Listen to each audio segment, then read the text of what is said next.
AMIs എടുക്കാം. AMI എന്താണ് സംഭവം ശരിക്ക്?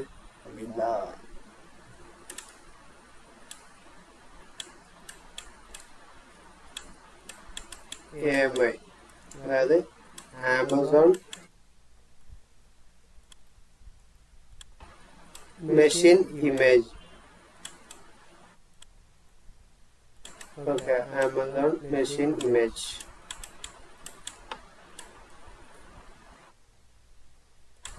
ആമസോൺ മെഷീൻ ഇമേജ് ഇതാണ് AMI. അപ്പോ ആമസോൺ മെഷീൻ ഇമേജ് എന്ന് പറഞ്ഞിട്ടുണ്ടെങ്കിൽ ചെറിയൊരു സെൻസിൽ പറഞ്ഞ OS ഉണ്ടല്ലോ, അതായത് നമ്മുടെ ഓപ്പറേറ്റിംഗ് സിസ്റ്റം.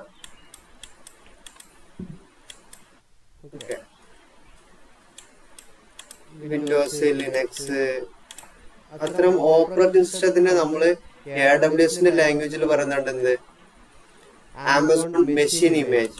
ഓക്കെ, അപ്പൊ ഈ ആമസോൺ മെഷീൻ ഇമേജ് ഉപയോഗിച്ചാണ് നമ്മൾ ഇതുവരെ സെർവറുകളെല്ലാം അപ്പ് ചെയ്തിട്ടുള്ളത്. നമ്മുടെ ഈ സെർവർ എല്ലാം ഉപയോഗിച്ചിട്ടുള്ള AMI ഏതാണ്? ഉബുണ്ടു ആണല്ലേ? AMI ഞാൻ ഫസ്റ്റ് ക്ലാസ് ലോഞ്ച് ഇൻസ്റ്റൻസ് ഞാൻ ക്ലിക്ക് ചെയ്തു. സെർവർ നമ്മൾ ലോഞ്ച് ചെയ്യുന്ന ടൈമിൽ ഞാൻ ഇവിടെ അന്ന് ഫസ്റ്റ് ഡേ ഞാൻ നിങ്ങൾക്ക് പറഞ്ഞു തരുന്നതായിരുന്നു അപ്ലിക്കേഷൻ ആൻഡ് OS ഇമേജ്. അതാണ് AMI, ആമസോൺ മെഷീൻ ഇമേജ്. അപ്പൊ ഇവിടെ നിന്നാണ് നമ്മൾ ശരിക്കും AMI സെലക്ട് ചെയ്യുന്നത്. അപ്പൊ ഞാൻ ഉബുണ്ടു വന്നെടുക്കുന്ന ഉബുണ്ടു ആയിരിക്കും എന്റെ AMI. അതായത് ഓപ്പറേറ്റിംഗ് സിസ്റ്റത്തിന് OS ഇമേജ്, ഓപ്പറേറ്റിംഗ് സിസ്റ്റത്തിന്റെ ആ ഒരു ഇമേജിനെയാണ് ശരിക്കും AMI എന്ന് AWSന്റെ കൺസെപ്റ്റിൽ പറഞ്ഞത്. നമ്മളിവിടെ ഒരു OS അല്ലാണ്ട് ഒരു AMI സെലക്ട് ചെയ്യുമ്പോൾ ആ AMIക്ക് ഒരു ID ഉണ്ടായിരിക്കും, അതിവിടെ കാണും. AMI ID, ആ AMIന്റെ ആർക്കിടെക്ചർ 64 ബിറ്റ് ഉണ്ടായിരിക്കും, 64 ബിറ്റ് ARM ഉണ്ടായിരിക്കും. അത്തരം ആർക്കിടെക്ചർ, കേർണൽ ആർക്കിടെക്ചർ കാര്യങ്ങളൊക്കെ നമുക്ക് ഇവിടെ കാണാം. ഞാനിപ്പോ വിൻഡോസ് സെലക്ട് ചെയ്യുമ്പോൾ ഇവിടുത്തെ AMI ID ഡിഫറെന്റ് ആയിരിക്കും. ഓക്കെ, ഞാനിവിടെ ആമസോൺ ലിനക്സ് എന്ന് പറയുന്നത് എന്താണ്? ഒരു ലിനക്സ് വേർഷൻ ആണ്. അത് മാനേജ് ചെയ്യുന്നതും പ്രൊവൈഡ് ചെയ്യുന്നതും ഒക്കെ ആമസോണിന്റെ സ്വന്തമായിട്ടുള്ള ഒരു സംഭവമാണ്, ഒരു OS ആണ് ആമസോൺ ലിനക്സ്. പിന്നെ MacOS നിങ്ങൾക്ക് അറിയാം, ഉബുണ്ടു, വിൻഡോസ്, റെഡ് ഹാറ്റ് ഒക്കെ അറിയില്ലേ? റെഡ് ഹാറ്റിന്റെ ഒരുപാട് സംഭവങ്ങളുണ്ട്. RHEL 7, 8, 9 എല്ലാം ഉണ്ട്. അതുപോലെ മാർക്കറ്റ് പ്ലേസിലും നമുക്ക് AMIs അവൈലബിൾ ആയിരിക്കും. ബ്രൗസ് മോർ ഇമേജസ് കണ്ടോ? Browse more AMIs. ഇവിടെ ക്ലിക്ക് ചെയ്താൽ നമുക്ക് ഒത്തിരി AMIs കിട്ടും. ഇതെല്ലാം എന്താണ്? മാർക്കറ്റ്. ഇത് കണ്ടോ? ഇവിടെ മാർക്കറ്റ് പ്ലേസിൽ വന്ന് നോക്കിയാല് ഇതെല്ലാം മാർക്കറ്റ് പ്ലേസിലുള്ള AMIs. ഇത് കിക്ക് സ്റ്റാർട്ട് AMIs, സ്റ്റാർട്ട് എന്നാണ് നമ്മൾ സാധാരണ എടുക്കാറ്. പിന്നെ മൈ AMIs, ഇതാണ് നമ്മൾ ഇന്ന് സംസാരിക്കാൻ പോണത്. ഈ മൈ AMIs ാണ് ഇപ്പൊ നമ്മൾ യൂസ് ചെയ്യണത്. പിന്നെ നമ്മൾ ഇന്ന് സംസാരിക്കാൻ പോണത് മൈ AMIs ആണ്. AWS മാർക്കറ്റ് പ്ലേസ് എന്ന് പറഞ്ഞിട്ടുണ്ടെങ്കിൽ അതിലെന്തായിരിക്കും? ക്രിയേറ്റ് ചെയ്യുന്ന അവരുടേതായിട്ടുള്ള സ്വന്തം ചില സംഭവങ്ങൾ, ചില കസ്റ്റമൈസേഷൻ, എക്സിസ്റ്റിംഗ് ആയിട്ടുള്ള ചില AMIsൽ കുറച്ച് കസ്റ്റമൈസേഷൻ ഒക്കെ വരുത്തിയിട്ടുള്ള സാധനങ്ങളാണ് നമുക്ക് മാർക്കറ്റ് പ്ലേസിൽ കാണാം. കണ്ടോ? മാർക്കറ്റ് പ്ലേസിൽ വന്നാല് വോവ്സ സ്ട്രീമിംഗ് എഞ്ചിൻ, ഇത് ലിനക്സിന്റെ ആണ്. ഒക്കെ പെയ്ഡ് ആയിരിക്കും കേട്ടോ. മാർക്കറ്റ് പ്ലേസിലെല്ലാം പെയ്ഡ് ആയിരിക്കും കേട്ടോ. അങ്ങനെ ഒത്തിരി ഇമേജസ് ഇവിടുന്ന് അവൈലബിൾ ആണ്. പല രീതിയിലുള്ള ഇമേജസ് കിട്ടും. Cisco, check point. അപ്പോ ക്വിക്ക് സ്റ്റാർട്ടിലുള്ള സംഭവങ്ങളാണ് നമ്മൾ നോർമലി യൂസ് ചെയ്യാറ്. ക്വിക്ക് സ്റ്റാർട്ടിലുള്ള നമുക്ക് ഇവിടെ വന്നാലും കാണാം. ലോഞ്ച് ഇൻസ്റ്റൻസിൽ വന്നു കഴിഞ്ഞാൽ ക്വിക്ക് സ്റ്റാർട്ട്, ഈ ക്വിക്ക് സ്റ്റാർട്ടിനുള്ളതാണ് നമുക്ക് പെട്ടെന്ന് എടുക്കുന്നത് നമ്മൾ. അപ്പോ അതാണ് AMI എന്ന് പറഞ്ഞത്, ഈ ഒരു ഇമേജ്. അപ്പോ AMI എന്താന്ന് ഇപ്പൊ മനസ്സിലായല്ലോ. ഇനി നമുക്ക് എന്ത് ചെയ്യാം? AMIയുടെ കുറച്ച് സ്നാപ്ഷോട്ട് എടുക്കാം. ഇപ്പോ എന്ത് വിചാരിക്കുക?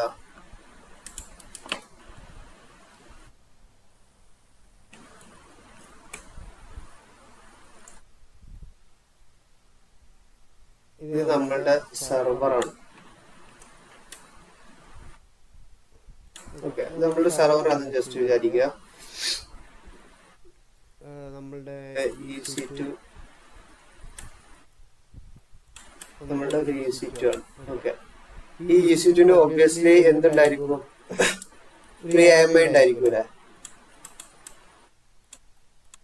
മേ ബി അത് ഉബുണ്ടു ആവാം, അല്ലാന്നുണ്ടെങ്കിൽ നമ്മൾ സെലക്ട് ചെയ്യുന്ന CentOS, ആമസോൺ ലിനക്സോ എന്തോ ആവട്ടെ. തൽക്കാലം ഒരു ഉബുണ്ടു ആണെന്ന് വിചാരിക്കുക. ഓക്കെ, ഇപ്പൊ നമ്മൾ എന്ത് ചെയ്തു, വെബ്സൈറ്റ് ഹോസ്റ്റ് ചെയ്തു, നമ്മുടെ ഫയല് കാര്യങ്ങള് എല്ലാതും എവിടെ ഉണ്ടായിരിക്കുക, ഈ AMIയിലായിരിക്കും അല്ലെ. നമ്മുടെ ഫയല് കാര്യങ്ങൾ ഫോൾഡർ ക്രിയേറ്റ് ചെയ്യുന്നതൊക്കെ എന്താണ്, നമ്മൾ ഈ ഒരു ഓപ്പറേറ്റിംഗ് സിസ്റ്റത്തിലാണ്. അപ്പൊ നമുക്ക് എന്ത് ചെയ്യാൻ കഴിയും, ഇതിന്റെ ഈ ഒരു AMIയുടെ സെയിം കോപ്പി നമുക്ക് എടുക്കാൻ കഴിയും, പോസിബിൾ ആണ്. ഓക്കെ, നമുക്ക് എന്ത് ചെയ്യാം, AMIയുടെ സ്നാപ്ഷോട്ട് എടുക്കാൻ കഴിയും.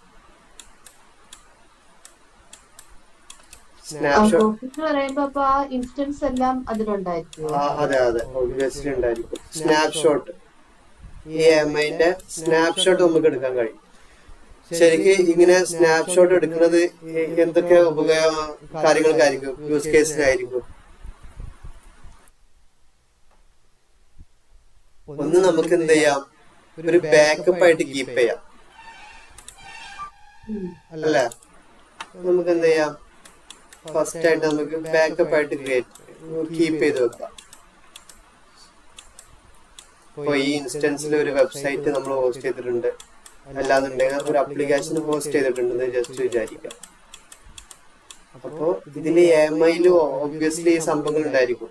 അപ്പൊ ഈ AMIന്റെ ഒരു സ്നാപ്ഷോട്ട് നമ്മൾ എടുക്കുന്നതോട് കൂടിയിട്ട് എന്തായും, ഇതിന്റെ സെയിം ഒരു കോപ്പി നമ്മളുടെ അടുത്തുണ്ടായിരിക്കും. ഓക്കെ, അപ്പൊ നമുക്ക് എന്താ ഒരു ബാക്കപ്പ് ആയിട്ട് അത് കീപ്പ് ചെയ്ത് വെക്കാം. വൺസ് നമ്മുടെ ഈ ഒരു സെർവറിന് എന്തെങ്കിലും സംഭവിച്ച്, അല്ലാന്നുണ്ടെങ്കിൽ ഏതെങ്കിലും അറിയാത്ത ആരെങ്കിലും നമ്മുടെ സെർവറിൽ കയറിയിട്ട് നമ്മുടെ വെബ്സൈറ്റിൽ കുറച്ച് മോഡിഫിക്കേഷൻസ് വരുത്തി, കാരണം എന്തെങ്കിലും കോൺഫിഗറേഷനിൽ എററോ കാര്യങ്ങളോ എന്തെങ്കിലും വന്ന്, അല്ലാന്നുണ്ടെങ്കിൽ എന്തെങ്കിലും ഒരു എൻജിനിക്സ് കോൺഫിഗർ ചെയ്യുന്നിടത്തോ എന്തെങ്കിലും ഒരു മിസ്കോൺഫിഗറേഷൻ വന്ന് അത് ഒരു പ്രോപ്പറായ രീതിയിലല്ല റണ്ണിങ് ചെയ്തിട്ടുണ്ടെങ്കിൽ നമുക്ക് ഒബ്വിയസ്ലി അത് ട്രബിൾ ഷൂട്ട് ചെയ്തിട്ട് റെഡി ആക്കാം, നോ ഇഷ്യൂ. ബട്ട് നമ്മുടെ അടുത്തൊരു AMI ഉണ്ടെന്നുണ്ടെങ്കിൽ അതുകൊണ്ട് എന്താ ഉപയോഗം, ആ AMI ഇവിടെ കൊടുത്താൽ മതി, അറ്റാച്ച് ചെയ്ത് കൊടുത്താൽ മതി. അപ്പോ നമ്മുടെ പഴയ സ്റ്റേറ്റിലോട്ട് നമുക്ക് തിരിച്ചു വരും. ഇനി വേറൊരു സംഭവം എന്താന്ന് വെച്ചാൽ, ഈ സെയിം AMI ഉപയോഗിച്ചിട്ട് നമുക്ക് എന്ത് ചെയ്യാൻ കഴിയും, വേറൊരു ഇൻസ്റ്റൻസ് ക്രിയേറ്റ് ചെയ്യാൻ കഴിയും. ഒരു EC2 ഇൻസ്റ്റൻസ് ഞാൻ ക്രിയേറ്റ് ചെയ്തു, ഏതെങ്കിലും ഒരു സബ്നെറ്റിലോ ഏതെങ്കിലും ഒരു റീജിയനിലോ ഞാൻ ക്രിയേറ്റ് ചെയ്തു. അപ്പൊ എനിക്ക് എന്ത് ചെയ്താൽ കൊടുത്താൽ മതി, ഈ AMI വേണമെന്നുണ്ടെങ്കിൽ അറ്റാച്ച് ചെയ്യാം. അപ്പൊ എന്ത് സംഭവിക്കും, ഇവിടെയുള്ള സെയിം അപ്ലിക്കേഷൻ ആയിരിക്കും ഇവിടെ ഉണ്ടായിരിക്കുക. ഓക്കെ, ജസ്റ്റ് ഇത് ഇത്ര മനസ്സിലാക്കി വെക്കുക. നമുക്ക് എന്ത് ചെയ്യാം, അതിന്റെ ആ ഒരു സെഷനിലോട്ട് പോവാം. നമുക്ക് ചെയ്തുകൊണ്ട് അപ്പൊ മനസ്സിലാവും. ഇതൊരു സിമ്പിൾ കാര്യമാണ്. ഓക്കെ, അപ്പോ ഇവിടെ മൈ ഡെമോ EC2 ഉണ്ട്, മൈ ട്രെയിനിങ് EC2 ഉണ്ട്. ഞാൻ എന്ത് ചെയ്യുമ്പോൾ ഈ EC2 എന്താ ഉള്ളത്, ഓക്കെ, ഇത് നമ്മുടെ വെബ്സൈറ്റ് ഉണ്ടല്ലേ, നമ്മൾ ലാസ്റ്റ് ക്ലാസ്സിൽ ചെയ്തതാണ്. അതിൽ നമ്മുടെ വെബ്സൈറ്റ് ഉണ്ട്. അപ്പൊ ഞാൻ എന്ത് ചെയ്യാൻ പോവാണ്, ഈ മൈ ട്രെയിനിങ് എന്റെ ഒരു AMI എടുക്കാൻ പോവാണ്. ഞാൻ അതിന്റെ സെലക്ട് ചെയ്തു, ആക്ഷനിൽ വന്നു ഇമേജ് ആൻഡ് ടെംപ്ലേറ്റ് കണ്ടോ. ഇമേജ് ആൻഡ് ടെംപ്ലേറ്റിൽ വന്നു കഴിഞ്ഞാൽ എനിക്ക് എന്ത് കാണാം, ക്രിയേറ്റ് ഇമേജ് എന്ന് കാണാം. ഓക്കെ, ഞാൻ ക്രിയേറ്റ് ഇമേജ് ക്ലിക്ക് ചെയ്തു. ക്രിയേറ്റ് ഇമേജ് കൊടുത്ത് ഇവിടെ ഒരു ഇമേജ് നെയിം കൊടുക്കാം. ഞാൻ ഇവിടെ ജസ്റ്റ് ഇപ്പോ ഡെമോ AMI എന്ന് കൊടുക്കുകയാണ്. ഓക്കെ, ഇതെന്താണ്, നമ്മളുടെ ഈ ഒരു വെബ്സൈറ്റ് ആണ്, ആന്റിക്കിന്റെ ആ ഒരു വെബ്സൈറ്റ് ആണ്. ഞാൻ ജസ്റ്റ് അറിയാൻ വേണ്ടി ആന്റിക് എന്ന് കൊടുത്തു. ഓക്കെ, ഡിസ്ക്രിപ്ഷൻ വേണമെന്ന് നമുക്ക് കൊടുക്കാം, ഓപ്ഷണൽ ആണ്. ഞാൻ ആ റീബൂട്ട് ഒന്നും എനേബിൾ ചെയ്യുന്നില്ല. ഇൻസ്റ്റൻസ് വോളിയം കാര്യങ്ങളെല്ലാം ഇവിടെ കൊടുത്തിട്ടുണ്ട്. സ്റ്റോറേജ് ടൈപ്പ് EBS ആണ്. നമുക്ക് സൈസ് വേണമെന്നുണ്ടെങ്കിൽ ഡിഫറെന്റ് ചെയ്യാം. ഈ സൈസ് ഒബ്വിയസ്ലി കാണിക്കുന്നത്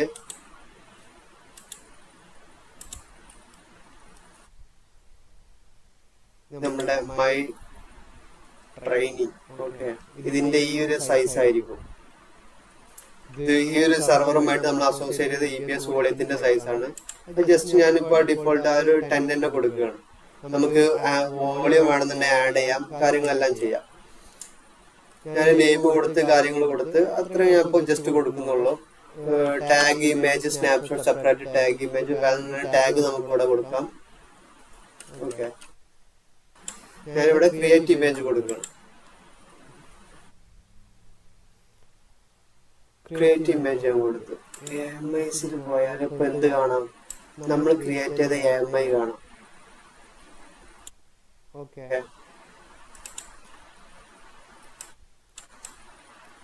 source, owner, private, status pending ആണ്.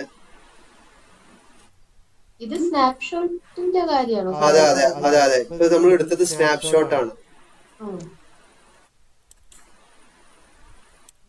നമ്മൾ എന്ത് ചെയ്തു?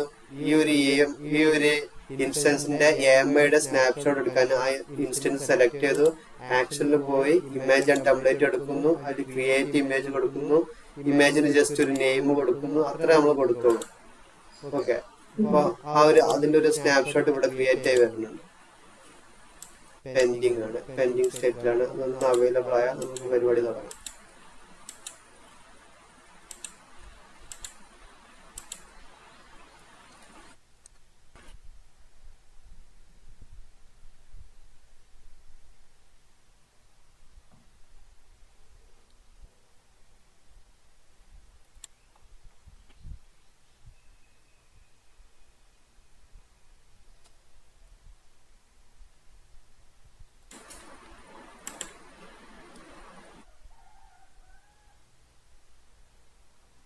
ഈ സ്നാപ്ഷോട്ടിലുള്ള ഇൻസ്റ്റൻസ് ഒക്കെ അപ്പൊ റണ്ണിങ് ആയിരിക്കുമോ? റണ്ണിങ് സ്റ്റേറ്റിലായി?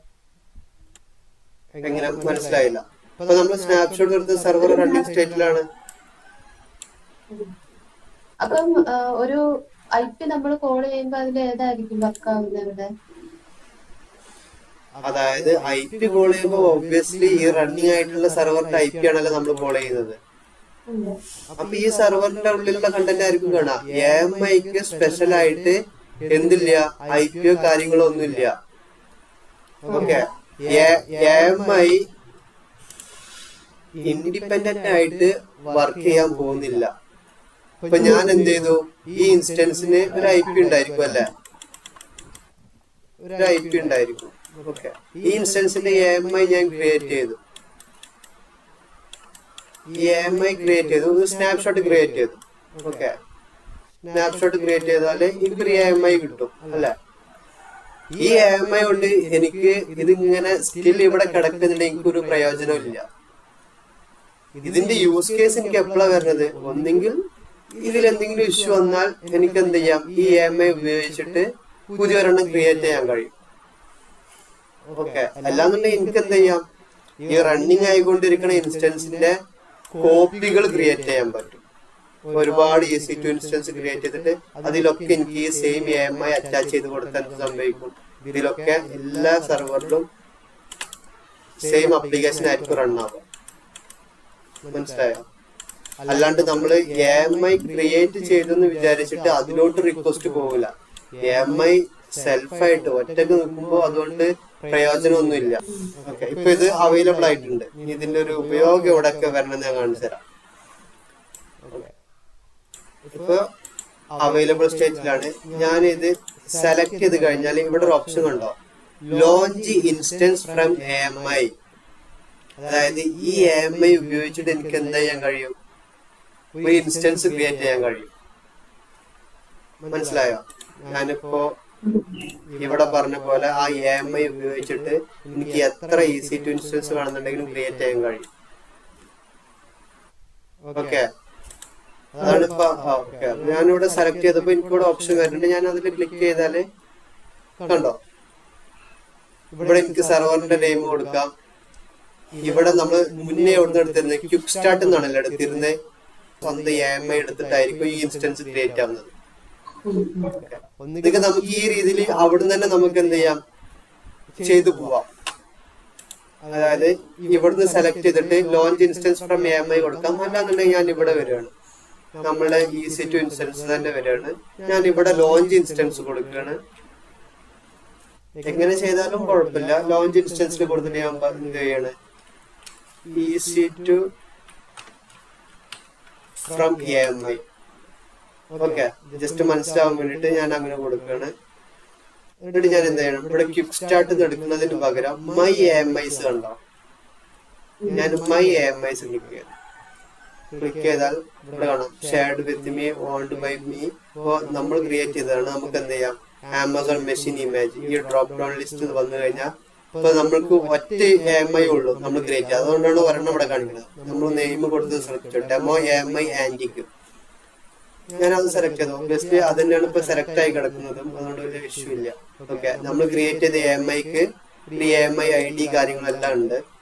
ആർക്കിടെക്ചർ 8664 ബിറ്റ് ആണ്. T2 മൈക്രോ സെർവർ മതി ഇപ്പൊ തൽക്കാലം.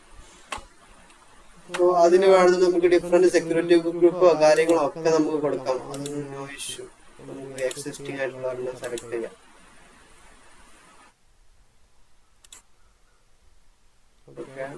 റൂട്ട് വോളിയം ഒക്കെ നമുക്കൊക്കെ ഡിഫറെന്റ് ആക്കാം. എല്ലാതും മാറ്റാം, കസ്റ്റമൈസേഷൻ മാറ്റാം, റൂട്ട് വോളിയം മാറ്റാം, സബ്ജക്റ്റ് കാര്യങ്ങളും ഒക്കെ നമുക്ക് ഡിഫറെന്റ് ആക്കാം. No issue. ഞാൻ ലോഞ്ച് ഇൻസ്റ്റൻസ് കൊടുത്തു.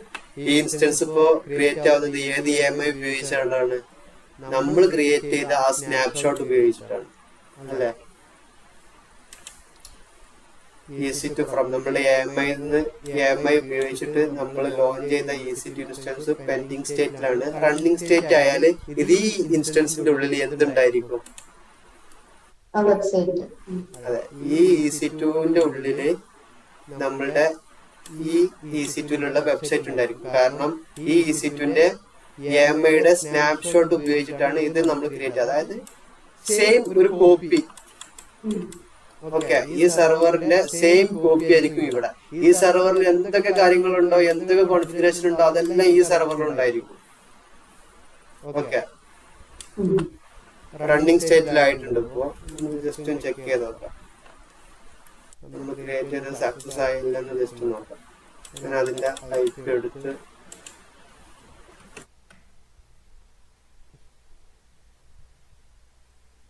കണ്ടോ, ഇവിടുത്തെ IP നോക്കിയൊക്കെ 13 അത് നമ്മുടെ ഡെമോ ട്രെയിനിങ് എന്നുള്ള ഇൻസ്റ്റൻസിന്റെ IP ആണ് ഇത്. ഇപ്പൊ നമ്മൾ ലോഞ്ച് ചെയ്ത ഇൻസ്റ്റൻസ് ആണ് ഇത്. 52 സ്റ്റാർട്ടിങ് വരുന്നത്. അതായത് 52 സ്റ്റാർട്ടിങ്. അപ്പൊ രണ്ടിലും ഇപ്പൊ എന്താണുള്ളത്? രണ്ടിലും സെയിം ആന്റിക്കിന്റെ ആ ഒരു വെബ്സൈറ്റ് ആണുള്ളത്. AMIക്ക് IP വരില്ല. ഓക്കെ, ഈ AMI അറ്റാച്ച്ഡ് ആയിട്ടുള്ളത് ആരുമായിട്ടാണ്? പറയും, EC2 സെർവറുമായിട്ടാണ്. സെർവറിന് എന്തുണ്ടായിരിക്കും? IP ഉണ്ടായിരിക്കും. ഓക്കെ, ഇനി ആരും ഡൗട്ട് തീർക്കണമെന്ന് ഞാൻ കാണിച്ചു തരാം. ഇതെന്താണ്? AMIs. ഓക്കെ, ഞാനിവിടെ AMI വന്ന് ഞാൻ ഇവിടെ ക്ലിക്ക് ചെയ്തു. AMI ഇത് നമ്മളുടെ AMI അല്ല, ഡെമോ AMI ആന്റിക്. ഇത് നമ്മൾ നേരത്തെ ക്രിയേറ്റ് ചെയ്ത സ്നാപ്ഷോട്ട്. ഓക്കെ, ഈ സ്നാപ്ഷോട്ടിന് ഇവിടെ എവിടെയെങ്കിലും നിങ്ങൾ IP കാണുന്നുണ്ടോ? അതായത് ഈ സ്നാപ്ഷോട്ട് ഒരിക്കലും നമ്മൾക്ക് IP ഉപയോഗിച്ചിട്ട് ആക്സസ് ചെയ്യാൻ കഴിയില്ല. അതൊരു OS പോലത്തെ ഒരു കസ്റ്റം ഒരു AMI ആണ്. ഈ AMI നമ്മൾ എപ്പോഴാണോ ഒരു സെർവറുമായിട്ട് കണക്ട് ചെയ്യുന്നത്, അല്ലാന്നുണ്ടെങ്കിൽ ഈ AMI ഉപയോഗിച്ചിട്ട് നമ്മൾ ഒരു EC2 ഇൻസ്റ്റൻസ് എപ്പോഴാണോ ലോഞ്ച് ചെയ്യുന്നത്, അപ്പോഴാ അതിന് ഒരു IP അസൈൻ ആവത്തുള്ളൂ. ബട്ട് അതൊരു EC2മായിട്ട് കണക്ട് ചെയ്താലാണ് നമുക്ക് ഇത്രയും കാര്യങ്ങൾ യൂസ്ഫുൾ ആവുന്നത്. AMIയുടെ കാറ്റലോഗ് പോയാലും MyAMIs പോയാൽ നമ്മുടെ AMI കാണാം. കണ്ടോ, ഡെമോ AMI ആന്റിക് ഇവിടെ കിടക്കുന്നുണ്ട്. അതാണ് AMI എന്താന്നുള്ള പറഞ്ഞത്. ഇനി ഇവിടെ ടെർമിനേഷനിൽ വരുമ്പോ സ്റ്റോപ്പ് ഉണ്ട്, സ്റ്റാർട്ട് ഉണ്ട്, റീബൂട്ട് ഉണ്ട്, ഹൈബർനേറ്റ് ഉണ്ട്, ടെർമിനേറ്റ് ഉണ്ട്. സ്റ്റാർട്ടും സ്റ്റോപ്പ് റീബൂട്ട് ഒക്കെ നിങ്ങൾക്ക് അറിയാലോ അല്ലെ. അതായത് സ്റ്റോപ്പ് നോക്കിയാൽ സ്റ്റോപ്പ് ആവും, സ്റ്റാർട്ട് അടിച്ചാൽ സ്റ്റാർട്ട് ആവും, റീബൂട്ട് ചെയ്യും. ടെർമിനേഷനും എന്താന്ന് അറിയാം അല്ലെ. ടെർമിനേറ്റ് ഞാൻ ഇപ്പൊ വൺസ് ഞാൻ ക്ലിക്ക് ചെയ്ത് ഞാൻ ഇവിടെ ടെർമിനേറ്റ് കൊടുത്തിട്ടുണ്ടെങ്കിൽ ആ ഇൻസ്റ്റൻസ് ആണ് ടെർമിനേറ്റ് ആയി പോകും. അത് പയ്യെ എന്താവും, ഷട്ട് ഡൗൺ സ്റ്റേറ്റിലോട്ട് പോകും. ഷട്ട് ഡൗൺ സ്റ്റേറ്റ് കഴിഞ്ഞാല് അതെവിടെ പോകും? കണ്ടോ, ഇപ്പൊ ഷട്ട് ഡൗൺ സ്റ്റേറ്റിലോട്ടാ പോയിട്ടുള്ളത്. ഷട്ട് ഡൗൺ ആയിട്ട് അങ്ങനെ പയ്യെ ടെർമിനേറ്റ് ആയി പോകും. സ്റ്റോപ്പ് ചെയ്ത് വെച്ചാൽ അവിടെ സ്റ്റോപ്പ് ആയിരിക്കും. വൺസ് നമ്മൾ എപ്പോഴാണോ സ്റ്റാർട്ട് ചെയ്യുന്നത് അപ്പൊ അതിന്റെ IP ചേഞ്ച് ആവും അല്ലെ. അത് ഞാൻ പറയും, ഇലാസ്റ്റിക് IP ഞാൻ പറഞ്ഞതല്ലേ. ഓക്കെ, ഇപ്പൊ ഇലാസ്റ്റിക് IP നമ്മൾ അറ്റാച്ച് ചെയ്തിട്ടുണ്ടെങ്കിൽ എപ്പോ സ്റ്റാർട്ട് ചെയ്താലും സ്റ്റോപ്പ് ചെയ്താലും സെയിം ഇലാസ്റ്റിക് IP തന്നെ ആയിരിക്കും. അതല്ലാന്നുണ്ടെങ്കിൽ നമ്മൾ സ്റ്റാർട്ട് സ്റ്റോപ്പ് ചെയ്യുമ്പോൾ IP ഇങ്ങനെ ഡിഫറെന്റ് ആയിക്കൊണ്ടിരിക്കും. ഓക്കെ, ഇനി ചില EC2 ഇൻസ്റ്റൻസിന് അതായത് ഇതിപ്പോ നമ്മൾ എടുത്തേക്കുന്നത് T2 മൈക്രോ ആണ്. ഓക്കെ, ഇതൊരു സിമ്പിൾ ഏറ്റവും ചെറിയ ഒരു ലെവലിൽ നിങ്ങൾക്കറിയാം ഫ്രീ ടയർ ആയിട്ട് നമ്മൾ പഠിക്കാൻ ഉപയോഗിക്കുന്ന വളരെ അധികം സ്പെസിഫിക്കേഷൻ കുറഞ്ഞ രീതിയിലുള്ള ഒരു സെർവറാണ്. 1 GB റാം ഒക്കെ ഉള്ള 1 കോർ ഉള്ള ഏറ്റവും സിമ്പിൾ EC2 ഇൻസ്റ്റൻസ്. പക്ഷെ ഇതിന് ആ ഒരു ഓപ്ഷൻ അവൈലബിൾ അല്ല. ബട്ട് ചില EC2 ഇൻസ്റ്റൻസിന് എന്തുണ്ടായിരിക്കും പറയാം, T2 മീഡിയത്തിൽ ഉണ്ടാകുന്ന നോക്കട്ടെ. ചില EC2 ഇൻസ്റ്റൻസിന് ഹൈബർനെറ്റ് ഓപ്ഷൻ അവൈലബിൾ ആയിരിക്കും. ഇപ്പൊ നമ്മളുടെ ഈ T2-നൊന്നും എന്തോ അവൈലബിൾ അല്ല. കണ്ടോ, ഹൈബർനെറ്റ് അത് ഒരു ഡിസേബിൾ ആയിട്ടുള്ള രീതിയിലാണ്. അതായത് ചില റീജിയനിൽ ചില സെർവറിന് ഹൈ സ്പെസിഫിക്കേഷൻ ഉള്ള സെർവറിന് ഈ ഒരു ഓപ്ഷൻ അവൈലബിൾ ആയിരിക്കും, ഹൈബർനെറ്റ്. ഹൈബർനെറ്റ് എന്താണെന്ന് അറിയോ, നമ്മുടെ എനിക്ക് തോന്നുന്നു നമ്മളുടെ എല്ലാവരുടെയും ലാപ്ടോപ്പിലൊക്കെ ആ ഓപ്ഷൻ അവൈലബിൾ ആണ്. നിങ്ങൾ ആരെങ്കിലും ലാപ്ടോപ്പിലൊക്കെ, നിങ്ങൾ ലാപ്ടോപ്പാണോ യൂസ് ചെയ്യണത്, ഡെസ്ക്ടോപ്പ് ആണോ? ലാപ്ടോപ്പില് വിൻഡോസ് ആയാലും എന്തായാലും ഹൈബർനെറ്റ് എന്നൊരു ഓപ്ഷൻ ഉണ്ട്. അത് സെറ്റ് ചെയ്യാൻ അറിയോ? അത് കുറച്ചു നേരത്തേക്ക് ഇത്ര സമയത്തേക്ക് എങ്ങാണ്ട് ലാപ്പ് ഓഫ് ആയിരിക്കാൻ അങ്ങനെയല്ലേ? അല്ല, അതായത് ഇപ്പൊ ലാപ്ടോപ്പിന്റെ കേസ് എടുക്കുന്നുണ്ടെങ്കിൽ എന്ത് സംഭവിക്കുന്ന അറിയാം. അതായത് ഇപ്പൊ ഞാൻ വർക്ക് ചെയ്തുകൊണ്ടിരിക്കുകയാണ്. ഓക്കെ, ഇതെന്റെ ലാപ്ടോപ്പ്.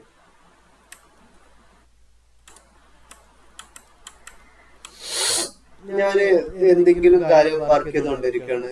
അപ്പോ എന്റെ എന്തായിരിക്കും, ഒബ്വിയസ്ലി ഒരുപാട് ടാബുകളെല്ലാം ഓപ്പൺ ആയിരിക്കും അല്ലെ. ഇപ്പൊ ഞാൻ വേർഡിൽ എന്തെങ്കിലുമൊക്കെ വേർഡ് പ്രസ്സിലോ അല്ലാണ്ട് എക്സൽ ഷീറ്റോ എന്തെങ്കിലും ഒരു വർക്കാന്ന് വിചാരിക്കുക. അപ്പൊ അതിന്റെ ടാബ്, ടെക്സ്റ്റ്, കാര്യങ്ങള്, ഇവിടെ ഞാനൊരു നോട്ട് പാഡ് ഓൺ ആക്കിയിട്ടുണ്ട്. ഇത്തരം സംഭവങ്ങളൊക്കെ ഉണ്ടായിരിക്കും അല്ലെ, ഇത്തരം കാര്യങ്ങളൊക്കെ ഉണ്ടായിരിക്കും. അപ്പൊ നമ്മുടെ ലാപ്ടോപ്പിൽ നോർമലി നമ്മൾക്ക് വരുന്നത് എന്തൊക്കെ ഓപ്ഷനാ? ഇന്ന് റീസ്റ്റാർട്ട് വരുന്നുണ്ട്, പിന്നെ ഷട്ട് ഡൗൺ വരുന്നുണ്ട് അല്ലെ. ഇത് രണ്ടുമാണ് നോർമലി വരാറ്. അപ്പൊ ഷട്ട് ഡൗൺ ചെയ്തിട്ട് ഞാൻ ഇപ്പൊ ഷട്ട് ഡൗൺ ചെയ്തെന്ന് വിചാരിക്കും. ഷട്ട് ഡൗൺ ചെയ്ത എന്ത് സംഭവിക്കും? മൊത്തത്തിൽ ക്ലോസ് ആയി പോവും, നമ്മുടെ റാം എല്ലാം ക്ലീൻ ആവും അല്ലേ. റാം എന്താണ്, റോം എന്താന്നൊക്കെ അറിയോ? റാം എന്ന് പറഞ്ഞാൽ റാൻഡം ആക്സസ് മെമ്മറി. ഓക്കെ, അപ്പൊ ഞാനിപ്പോ എന്തെങ്കിലും സംഭവങ്ങൾ ചെയ്തുകൊണ്ടിരിക്കുമ്പോ സിസ്റ്റത്തിന്റെ റാമിലായിരിക്കും അത് സ്റ്റോർ ആവുക. ഓക്കെ, അതെല്ലാം കുറച്ച് ഡീപ്പ് വേണ്, നിങ്ങൾ അത്ര ഒന്നും മനസ്സിലാക്കണ്ട. റാമിൽ സ്റ്റോർ ആവും. റാം എന്ന് പറയുന്നത് ഒരു ടെമ്പററി സ്റ്റോറേജ് ആണ്. ഓക്കെ, ഇനി നമ്മൾ റാം എന്നാണ് പിന്നെ അത് നമ്മുടെ ഹാർഡ് ഡിസ്കിലോട്ടോ SSD-ലോട്ടൊക്കെ പോകുന്നത്. അപ്പൊ ഫസ്റ്റ് സ്റ്റോർ ആവുന്നത് റാമിലാണ്. അപ്പൊ ഞാൻ ഷട്ട് ഡൗൺ ചെയ്ത് കഴിഞ്ഞിട്ടുണ്ടെങ്കിൽ ഇപ്പൊ ഞാൻ വർക്ക് ചെയ്തുകൊണ്ടിരിക്കുന്ന സംഭവങ്ങളെല്ലാം തൽക്കാലം ടെമ്പററി ആയിട്ട് സ്റ്റോർ ആവുന്നത് റാമിലായിരിക്കും. ഞാനിത് സേവ് ചെയ്യണത് വരെയുള്ള സംഭവങ്ങളൊക്കെ. ഓക്കെ, അപ്പൊ ഞാനിത് സേവ് ഒന്നും ചെയ്തിട്ടില്ല, ഇതിപ്പോഴും റാം സ്റ്റേറ്റിൽ തന്നെ ആയിരിക്കും. അപ്പൊ ഞാൻ ഷട്ട് ഡൗൺ ചെയ്തിട്ട് ഞാൻ എന്റെ സിസ്റ്റം പിന്നെ സ്റ്റാർട്ട് ചെയ്യുമ്പോൾ എനിക്ക് എന്തായിരിക്കും ഇവിടെ കാണുക? സാധാരണ നോർമലി എന്താ ഉണ്ടാവാറ്? നമ്മൾ ഷട്ട് ഡൗൺ ചെയ്ത് പിന്നെ നമ്മള് സിസ്റ്റം ലോഗിൻ ചെയ്യുമ്പോൾ നമുക്ക് എന്തായിരിക്കും? അതെ, ഡെസ്ക്ടോപ്പ് മാത്രമായിരിക്കും. നമ്മൾ ചെയ്ത വർക്കൊന്നും അവിടെ ഉണ്ടായിരിക്കില്ല അല്ലെ. എല്ലാം എന്തായിട്ടുണ്ടാവും? ഈ റാമിലാണ് സ്റ്റോർ ചെയ്തിട്ടുള്ളത്. ഷട്ട് ഡൗൺ ചെയ്യുമ്പോൾ റാം എന്താവും? റാമിലുള്ള എല്ലാ സംഭവങ്ങളും ക്ലീൻ ആവും. ഓക്കെ, ക്ലീൻ ആവും. അപ്പൊ നമ്മൾ ഓപ്പൺ ചെയ്യുമ്പോൾ നമുക്കൊരു ഫ്രഷ് ഡെസ്ക്ടോപ്പ് മാത്രമേ കിട്ടത്തുള്ളൂ. ബട്ട് ഹൈബർനെറ്റ് എന്നുള്ളൊരു ഓപ്ഷൻ ഉണ്ട്.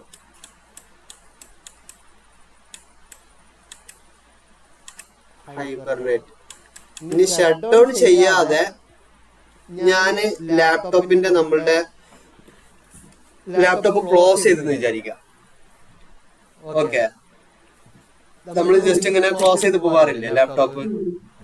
ഓക്കെ, ക്ലോസ് ചെയ്ത് പോകുമ്പോ എന്ത് സംഭവിക്കും? നമ്മളുടെ സിസ്റ്റം ഷട്ട് ഡൗൺ ആവണില്ല അല്ലെ, ജസ്റ്റ് ഒരു സ്ലീപ്പ് മോഡിലോട്ട് ഏക്കാരം പോവാ. ബട്ട് സ്റ്റിൽ അതിന്റെ പിറകിലുള്ള സംഭവങ്ങൾ, റാം ആയാലും കാര്യങ്ങളെല്ലാരും പ്രോസസർ ആയാലും എല്ലാതും സ്റ്റിൽ വർക്കിംഗ് ആയിക്കാറും. നിങ്ങൾക്ക് മേ ബി ചിലപ്പോ ഇങ്ങനെ കാണാം അതിന്നൊരു സൗണ്ട് ഒക്കെ വരുന്നത് അല്ല, ആ ഒരു ഫാൻ, പ്രോസസറിന്റെ ഫാന് കറങ്ങുന്ന സൗണ്ട് ഒക്കെ മേ ബി കേൾക്കാം.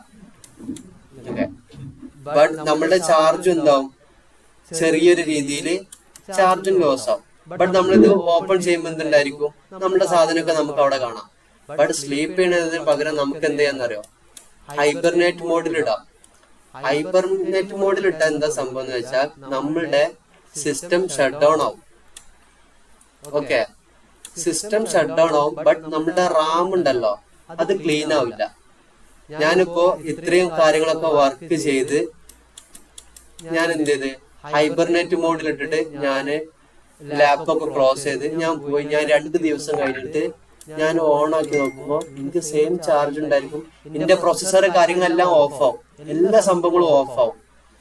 സ്ലീപ്പ് മോഡിൽ ഇടുമ്പോൾ നമ്മുടെ പ്രൊസസ്സർ കാര്യങ്ങളൊന്നും ഓഫ് ആവില്ല. ഹൈബർനേറ്റ് ഇടുമ്പോൾ എന്താവും, നമ്മുടെ പ്രൊസസ്സർ കാര്യങ്ങളെല്ലാം ഓഫ് ആകും. അതായത് ശരിക്കും ഒരു ഷട്ട് ഡൗൺ മോഡിലോട്ട് പോകും.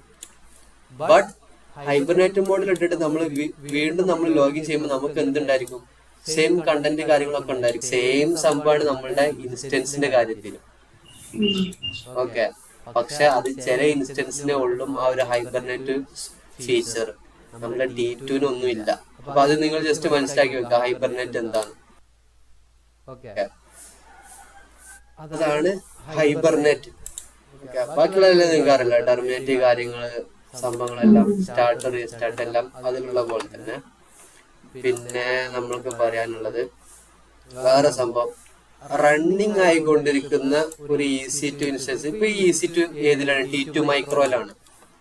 എനിക്ക് വേണമെന്നുണ്ടെങ്കിൽ ഈ T2 മൈക്രോ ഇപ്പോ വേണമെന്നുണ്ടെങ്കിൽ ചേഞ്ച് ചെയ്യാൻ കഴിയും. ഓക്കെ, അതൊക്കെ AWS ക്ലൗഡിന്റെ ഒരു നല്ലൊരു ഫീച്ചറാണ്. അതായത് എന്റെ സെർവർ